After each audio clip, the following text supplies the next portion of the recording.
మత్తయి రాసినటువంటి సువార్త 28వ అధ్యాయం. అందరు తీసుకోండి బైబిల్. మత్తయి రాసినటువంటి సువార్త 28వ అధ్యాయము మొదటి వచనము, ఆ తర్వాత 6వ వచనం చదువుకుందాం. మత్తయి రాసిన సువార్త అందరు తీసుకోండి. పేజీ నెంబరు 30, కొత్త నిబంధన గ్రంథం. విశ్రాంతి దినము గడిచిపోయిన తర్వాత ఆదివారమున తెల్లవార్చుండగా మగ్దలేనే మరియయు వేరొక మరియయు సమాధిని చూడవచ్చిరి. 6వ వచనం చదువుకుందామండి. ఆయన ఇక్కడ లేడు, తాను చెప్పినట్టే ఆయన లేచి ఉన్నాడు. రండి, ప్రభువు పండుకొనిన స్థలమును చూచి ప్రార్థన చేసుకుంటాము. కళ్ళు మూసుకోండి దయచేసి. మా పరలోకపు తండ్రి, పరిశుద్ధుడైన మా దేవా, మీ వందనాలు తండ్రి. ఉదయకాలం ముందు పునరుత్థాన దినమును పురస్కరించుకొని మిమ్మల్ని ఆరాధించుటకు సహాయం చేయండి. నన్ను కూడా మీరు బలపరచము. కూడి వచ్చిన బిడ్డలందరినీ దయచేసి జ్ఞాపకం చేసుకుని ఆయన ప్రభువా వాక్యానుసారముగా ఆరాధించుటకు సహాయం చేయండి. సండే స్కూల్ టీచరు, అలాగే వంట చేసిన వారు, దేవా తండ్రి నాయన చాపలు పరిచినటువంటి వారు, ఇవంతా కూడా అరేంజ్మెంట్ చేసిన బిడ్డలందరూ దీవించము, ఆశీర్వదించు, తోడుగా ఉంది. ప్రభు అయిన యేసు నామమున ప్రార్థించి పెడుతున్నాం తండ్రి.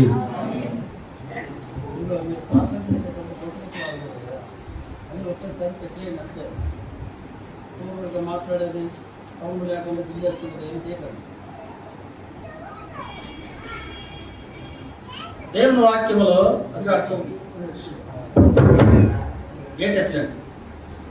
దేవుని వాక్యములో సెలవిచ్చినటువంటి మాటలు మనకు జ్ఞాపకం చేసుకుందాము. యేసు ప్రభు వారు సజీవుడైనటువంటి దేవుడు.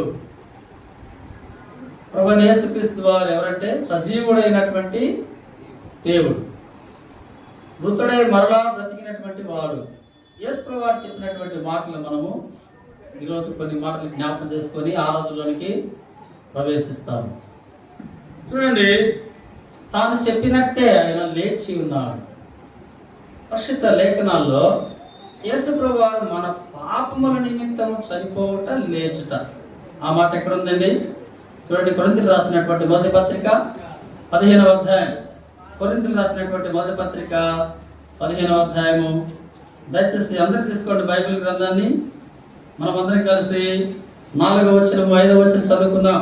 అందరం కలిసి చదువుకుందామండి. లేఖనముల ప్రకారము చదవండి. దానికంటే ముందుగా 3వ వచనం చదువుకుందాం. నాకు ఇవ్వబడిన ఉపదేశమును మొదట మీకు అప్పగించితిని, అదేమనగా లేఖనం ప్రకారం క్రీస్తు మన పాపముల నిమిత్తము మృతి పొందెను, సమాధి చేయబడెను. లేఖనముల ప్రకారము 3వ దినమున లేపబడెను. మన పాపముల నిమిత్తము మృతి పొందెను, సమాధి చేయబడెను. లేఖనముల ప్రకారము 3వ దినమున లేపబడెను. ఆయన ఈ లోకానికి రావడము, మరణించటము, తిరిగి లేవటము. అందుకనే ప్రవక్తల గ్రంథమందు ఏం రాయబడింది? పుట్టినని రాయబడింది, చనిపోవటం గురించి రాయబడింది, తర్వాత తిరిగి లేచినని వాక్యంలో సెలవిస్తుంది. యెషయా గ్రంథము 25వ అధ్యాయం 8వ వచనము. యెషయా గ్రంథము 25వ అధ్యాయం లేఖనం ఏమని సెలవిస్తుందో చూద్దాం. 25వ అధ్యాయము 8వ వచనము. దయచేసి చదవండి ఎవరైనా. 28. మరణను ఉండకుండా మరణమును ఆయన మృంగివేయును. ప్రభువైన యెహోవా ప్రతి వాని ముఖం మీద బాష్పబిందువును తుడిచివేయును. చూడండి, అపోస్తలుడైన పౌలు, క్షమించండి, యోహాను ఏమని రాస్తారంటే, ప్రభువైన యెహోవా ప్రతి వాని యొక్క బాష్పబిందువును తుడిచివేయనట్లుగా యోహాను కూడా రాస్తాడు ఈ మాట. కొత్త నిబంధన గ్రంథంలో ప్రకటన గ్రంథం 7వ అధ్యాయం 17వ వచనంలో రాయబడింది ఈ మాట. చదవండి దయచేసి. ప్రకటన 7వ అధ్యాయం 17వ వచనము. చదవండి, త్వరగా చదవాలి. ప్రకటన 7వ అధ్యాయం 17వ వచనం. ఏలైనగా సింహాసనం మందుండు గొర్రెపిల్ల వారి కాపురై జీవజల బుగ్గల యొద్దకు వారిని నడిపించును. దేవుడే వారి కన్నుల నుండి ప్రతి బాష్పబిందువును తుడిచివేయును. ఎందుకు లేచాడండి ఆయన? కష్టాల్లో ఉన్న వారిని, బాధల్లో ఉన్న వారిని ఆదరించుటకు, ఓదార్చుటకు, వారి కన్నీళ్లు తుడిచుటకు ఆయన లేపబడుట అని అర్థం. కనుక మరి మరణుడిన ఉండకుండా మరణమును ఆయన మృంగి వేసిన రాయబడింది. కనుక పిల్లరా తాను చెప్పినట్టే లేచినాడు. ఎక్కడ చెప్పాడు చూడండి, దేవుని వాక్యంలో సెలవిస్తుంది. యోహాను రాసినటువంటి సువార్త ఏమని చెప్పాడో చూద్దాం.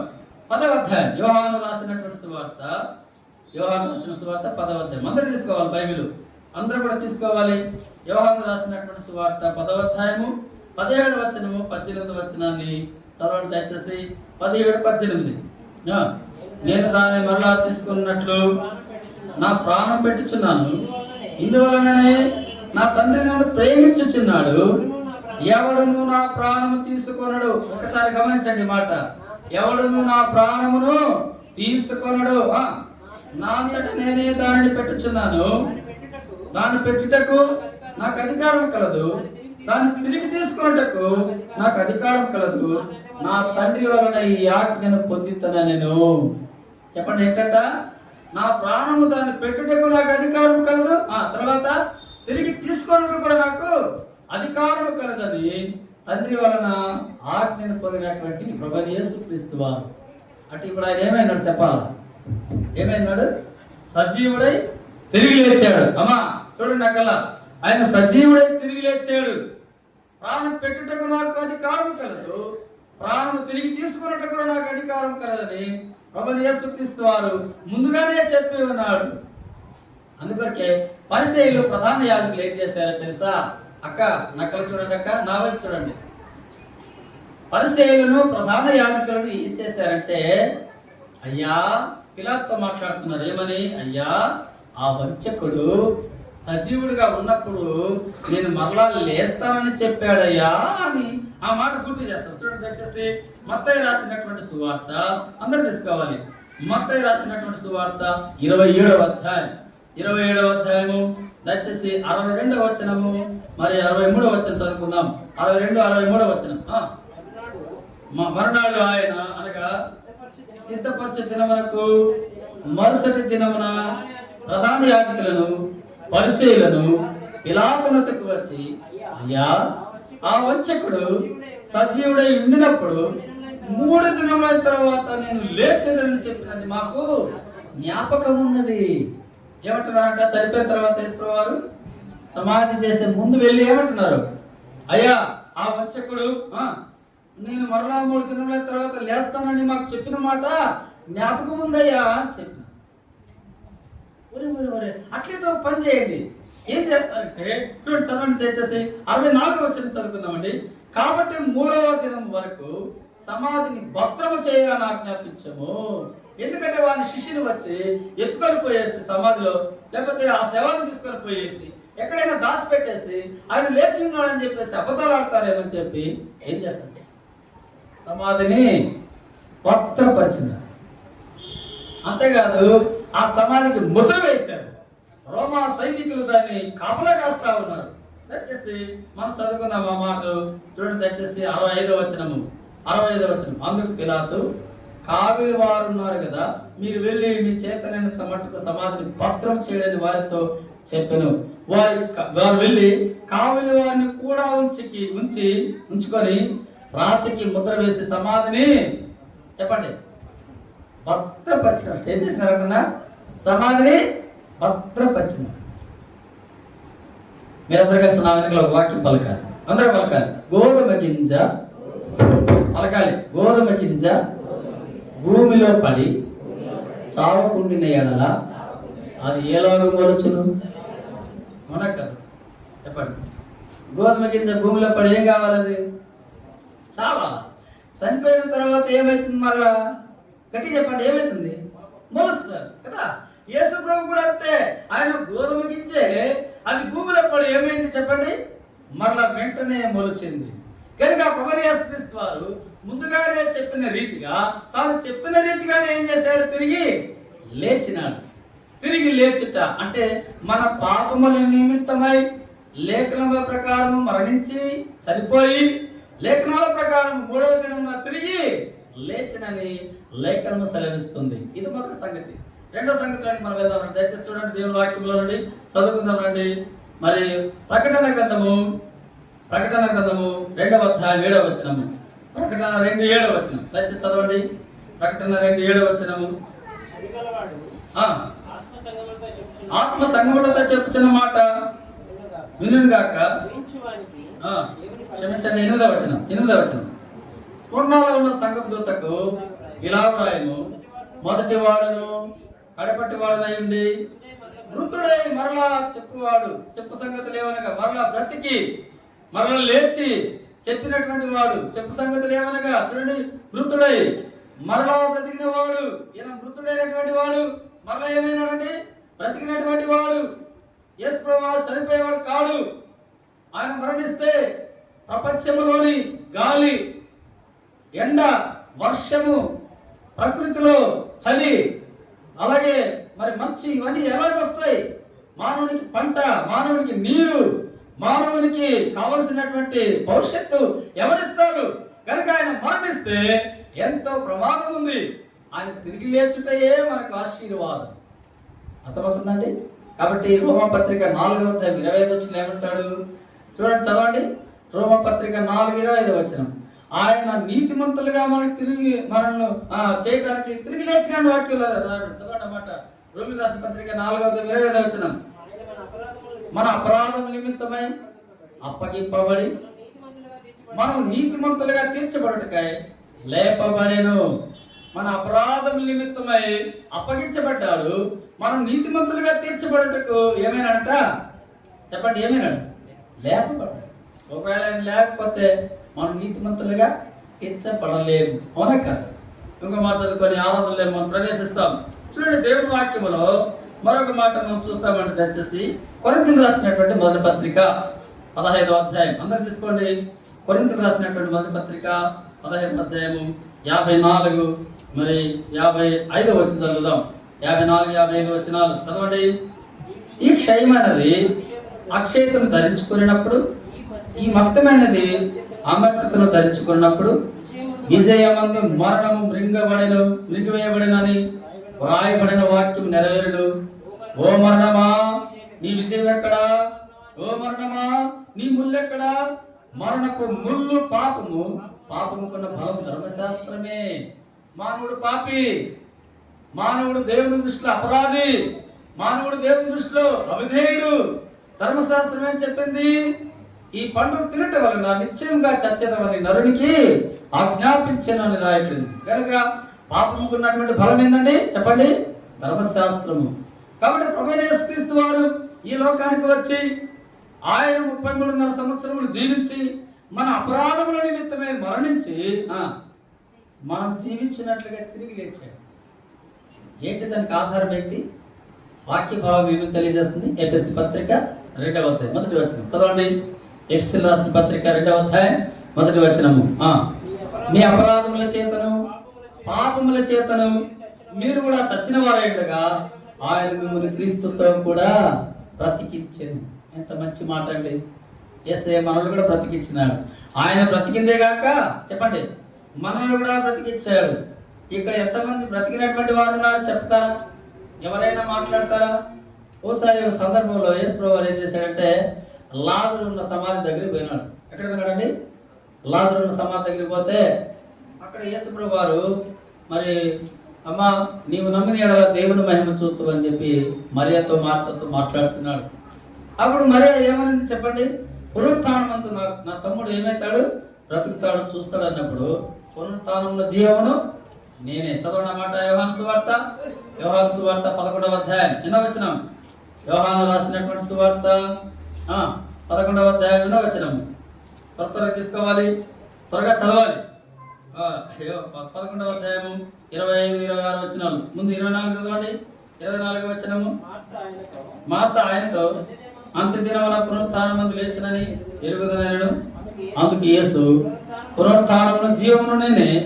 నా యందు విశ్వాసం ఉంచువాడు చనిపోయినను బ్రతికును, బ్రతికి నా యందు విశ్వాసం ఉంచువాడు మరెన్నటికి చనిపోడు. ఈ మాట నమ్ముచున్నావా అని ఆమెను అడిగాను. ఆమె ఏమనిందండి? నమ్ముచున్నాను ప్రభువా. అవును, ఆమేన్, నేను నమ్ముతున్నాను. నమ్ముతావా? యేసయ్య నిన్ను కూడా లేపుతాడు, నమ్ముతావా? ఇక్కడ కూర్చున్నటువంటి వారికి ఒక చిన్న మాట. ఎవరైనా మీ సహోదరులు కానీ సహోదరులు కానీ, తల్లిదండ్రులు కానీ, కుమారులు కానీ, కుమార్తెలు కానీ, నీ కుటుంబ సభ్యులు ఎప్పుడైనా మరణించినట్లయితే ఏడుస్తారా ఏడవరా చెప్పండి? ఎవరు ఏడ్చేది? నిరీక్షణ లేని వారు ఏడుస్తారంట. నిరీక్షణ లేని ఇతరుల వల్ల మీరు దుఃఖపడకూడి అని రాయబడింది, అవునా కదా? కాబట్టి ఏడుస్తాం. ఎందుకు ఏడుస్తాము? మనకు నమ్మకం లేదు కనుక. ఎందుకు ఏడవము చెప్పండి? మనకు విశ్వాసం ఉంది కాబట్టి. ఇప్పుడు యేసుప్రభువు వారు లాజరుని ఏం చేశాడు చెప్పండి? తిరిగి లేపినాడా లేదా? లేపినాడా లేదా? మనం కూడా ఏం చేస్తాం? ఒక దినం ముందు తిరిగి లేస్తాం. కాబట్టి ఇప్పుడు వాక్యానుసారంగా మీ అపరాధముల చేతను, పాపముల చేతను మీరు చచ్చిన వారైండగా ఆయన మిమ్మల్ని క్రీస్తుతో కూడా ఏం చేశాడు? బ్రతికించినాడు. కాబట్టి తను చెప్పినట్లుగానే యేసుప్రభువు వారు తిరిగి లేచినాడు. ఒకసారి మనము మరి అపోస్తల కార్యంలో ఒక మంచి మాట రాయబడింది. ఆ మాట మనం చదువుకుందాం. చదవండి దయచేసి. 2వ అధ్యాయం 24వ వచనంలో ఇక్కడ అపోస్తలుడైనటువంటి పేతురు ఈ మాట ప్రస్తావిస్తున్నాడు. ఏమని ప్రస్తావిస్తున్నాడు చూద్దాం రండి. 24వ వచనం చదవండి. 2:24. మరణము ఆయనను బంధించి ఉండుట అసాధ్యము గనుక దేవుడు మరణ వేదనను తొలగించి ఆయనను లేపెను. అర్థమవుతుందా? ఏమా అర్థమవుతుందా? మరణము ఆయనను బంధించుట చెప్పండి అసాధ్యము. యేసు ప్రభువు వారిని మరణం అనేది బంధించుట ఎంత అసాధ్యం అంటే చాలా అసాధ్యం. మనల్ని కూడా అంతే. మరణం అనేది మనల్ని బంధించుట ఎంతో అసాధ్యం. యేసు ప్రభువు వారిని బంధించలేకపోయింది మరణము. ఆయన తీసుకుని సమాధిలో పెడితే 3వ దినం తిరిగి లేచాడు కనుక సజీవుడైనటువంటి దేవుడు ఆయన. అందుకనే దేవుని వాక్యంలో రాయబడింది 1వ అధ్యాయం ప్రకటన గ్రంథము 18వ వచనము. ప్రకటన 1వ అధ్యాయం 18వ వచనం యేసు ప్రభువు వారు సెలవిచ్చిన మాట మనం చదువుదాం. 1:18. ప్రకటన 1వ అధ్యాయం 18వ వచనం చదవండి. నేను మొదటి వాడను, కడపటి వాడను, జీవించేవాడను, మృతుడునైతేనే గాని ఇదిగో యుగ యుగములు సజీవుడనై ఉన్నాను. మరియు మరణం యొక్కయు పాతాళ లోకం యొక్కయు తాళపు చెవులు నా స్వాధీనములో ఉన్నవి. నేను యుగ యుగములు సజీవుడనై ఉన్నాను. అక్క అమ్మా, యేసు ప్రభువు వారు యుగ యుగములకు ఏమైనాడు? సజీవుడై ఉన్నాడు. ఎప్పుడు బ్రతుకుతూనే ఉంటాడు, చనిపోయేవాడు కాడు. కనుక ప్రేమిన వాళ్ళరా, ప్రభువైన యేసుక్రీస్తు వారు మరి ఆదివారం తెల్లవారుచుండగానే లేచినాడు. ఆయన నిద్ర లేచినాడు, మరణము నుండి మేల్కొన్నాడు, ఆయన తిరిగి లేచాడు. కనుక యుగ యుగములో సజీవుడనై ఉన్నాను. కాబట్టి మరణము ఆయనను బంధించుట చెప్పండి అసాధ్యం. మరణ వేదన ఆయన బంధించుట అసాధ్యము. ఇప్పుడు చెప్పండి, ఎవరి హృదయాల్లో యేసు ప్రభువు తిరిగి జన్మించినాడు? ఎలాంటి వారి హృదయాల్లో చెప్తారా? ప్రశ్న అనగారు, ఎవరి హృదయాల్లో యేసు ప్రభువు జన్మించినాడు చెప్తారా? ఎవరు రక్షించబడిన వారు చెప్పండి? అపోస్తల కార్యములు, క్షమించండి, రోమా పత్రిక అందరూ తీసుకోవాలి. రోమిలో రాసినటువంటి పత్రిక 10వ అధ్యాయం, రోమా పత్రిక 10వ అధ్యాయం అందరూ తీసుకోండి దయచేసి. 10వ అధ్యాయం 9వ వచనం దయచేసి చదవండి. 9వ వచనము. అది ఏమనగా ఆకులలో కూడా చదవాలి. యేసు ప్రభువు అని నీ నోటితో ఒప్పుకొని దేవుడు మృతులలో నుండి ఆయనను లేపినని నీ హృదయమందు విశ్వసించినలా నీవు రక్షించబడదు. ఎంతమంది విశ్వసించినారు? ఇక్కడ చేతులెత్తండి చూద్దాం. చేతులెత్తండి. విశ్వాసం ఉంచినటువంటి వారు, రక్షణ పొందినటువంటి వారు, నీ హృదయమందు విశ్వసించినలా నీవు. ఏం సిస్టర్ చాలా చేతులు ఎత్తలేదంట, అర్థం కావట్లేదండి మీకు? అర్థం కాలే? అదేమనగా, నా వెనుకలు పలకండి. అది ఏమనగా పలకాలి గట్టిగా. సిస్టర్స్ నిద్రపోయే వాళ్ళకు మంచి శుభవార్త వాక్యం చెప్తున్నా వినండి. అదేమనగా యేసు ప్రభువని నీ నోటితో ఒప్పుకొని దేవుడు మృతులలో నుండి ఆయనను లేపినని నీ హృదయమందు విశ్వసించిన యెడల నీవు రక్షింపబడదు. ఇప్పుడు చెప్పండి, యేసు ప్రభువు ఏమైనాడు? తిరిగి. అది మనం విశ్వసించినాం కాబట్టి ఏమవుతున్నాం? ఇప్పుడు రక్షించబడుతున్నాం. ప్రభు అయిన యేసునందు విశ్వాసం ఉంచున్నాం.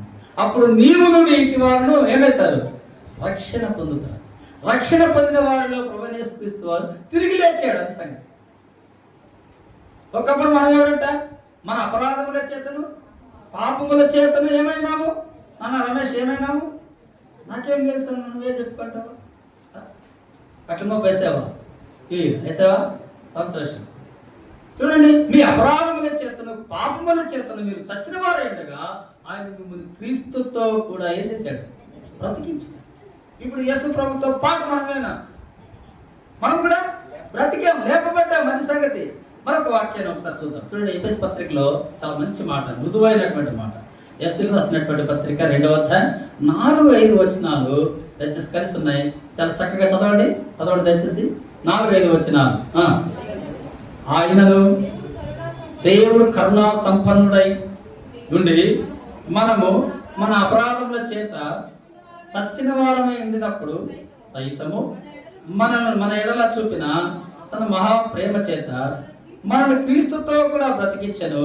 కృప చేతనే మీరు రక్షింపబడి ఉన్నారు. ఆనుమత్యాలనేటువంటి మంచి మాట ఇంకోటి ఉంది కూడా, చూద్దామా మాట? దయచేసి చదువుకున్నారండి. 7వ వచనం అందరికీ చదువు. ఈ మాట అందరూ కూడా ఆరాధన చేసే వాళ్ళందరూ చదువుతాం ఈ మాట. 7వ వచనం.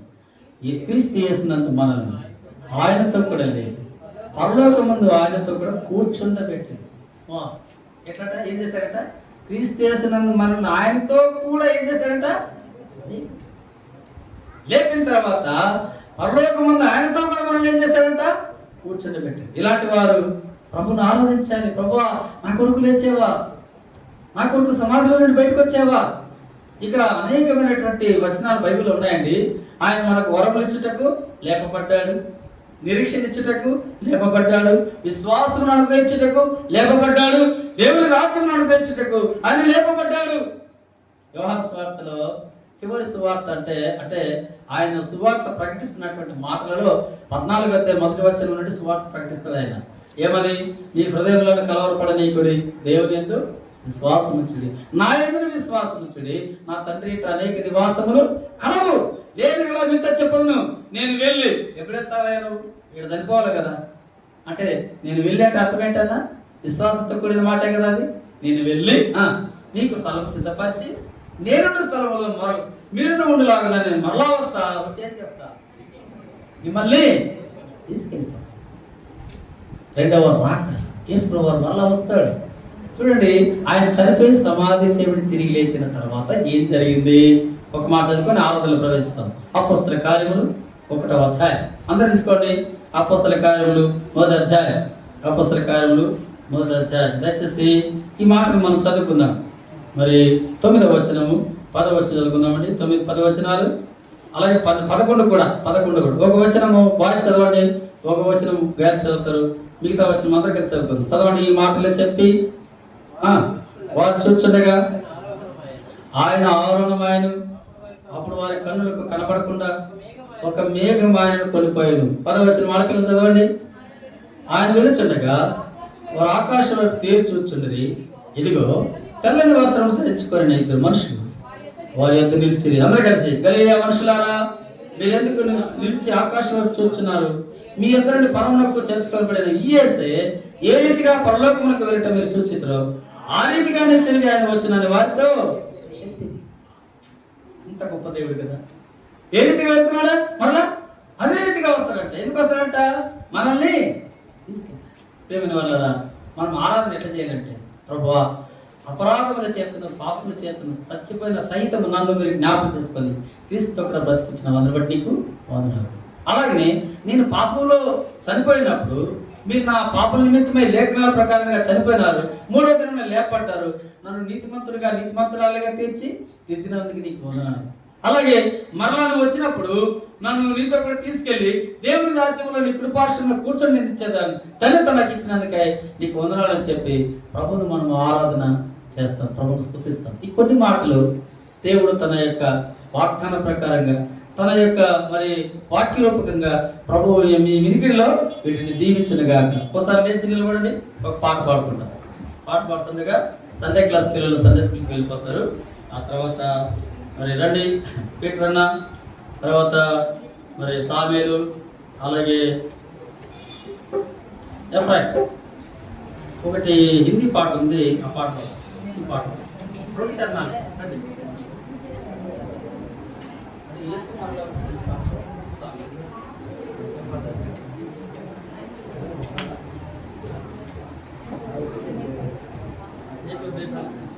పాటలకి 27 చూపించండి. పాట పాట సంఖ్య 28. మొదటి చరణము, తర్వాత వీలైతే 4వ చరణం పాడదాం.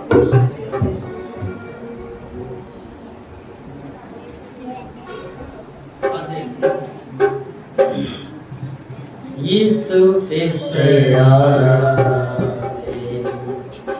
अपने लोगों को स्वर्ग ले जाने यीशु शीघ्र आ रहा है, अपने लोगों को स्वर्ग ले जाने यीशु शीघ्र आ रहा है। यीशु ने चेलों से कहा भी था, आऊंगा फिर से जरूर। यीशु ने चेलों से कहा भी था, आऊंगा फिर से जरूर। यीशु के साथ जो चले, संसार से अलग जो रहे,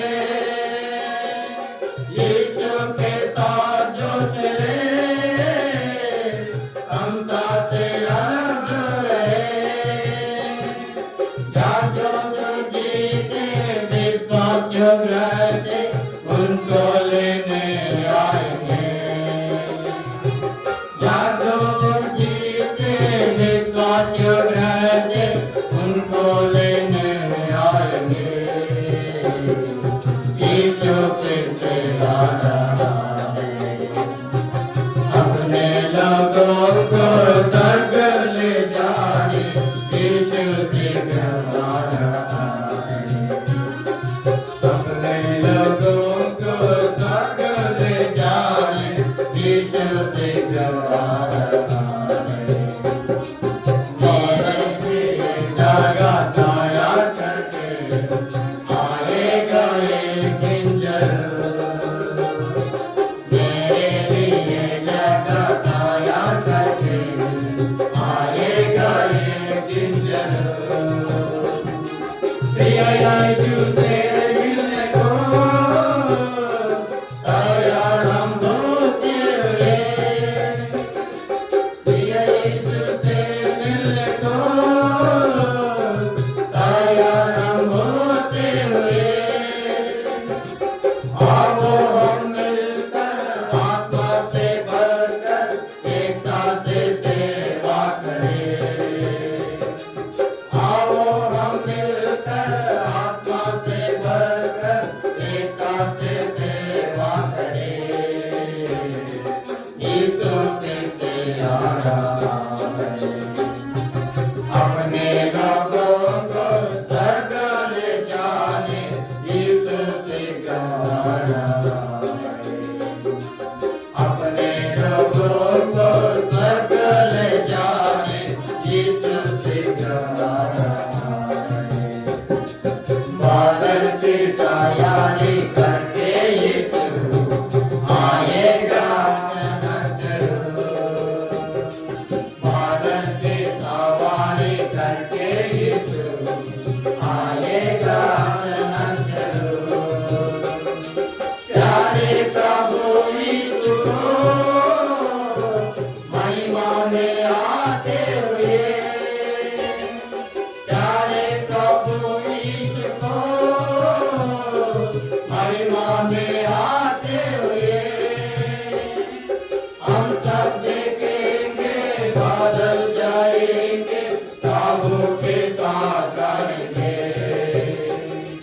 हम सब देखेंगे बादल जाएंगे प्रभु के साथ आएंगे। यीशु फिर से आ रहा है, अपने लोगों को स्वर्ग ले जाने यीशु शीघ्र आ रहा है, अपने लोगों को स्वर्ग ले जाने यीशु शीघ्र आ रहा है। వచ్చేసి మొట్టమొదటిగా సండే క్లాస్ టీచర్ ఆరాధన చేస్తుంది. తర్వాత ఒక సహోదరుడు ఒక సహోదరి, వంటలన్నీ అయిపోయినాయి కాబట్టి ఎవరు ఎక్కడ వెళ్ళటానికి వీలేదు. ఎవరు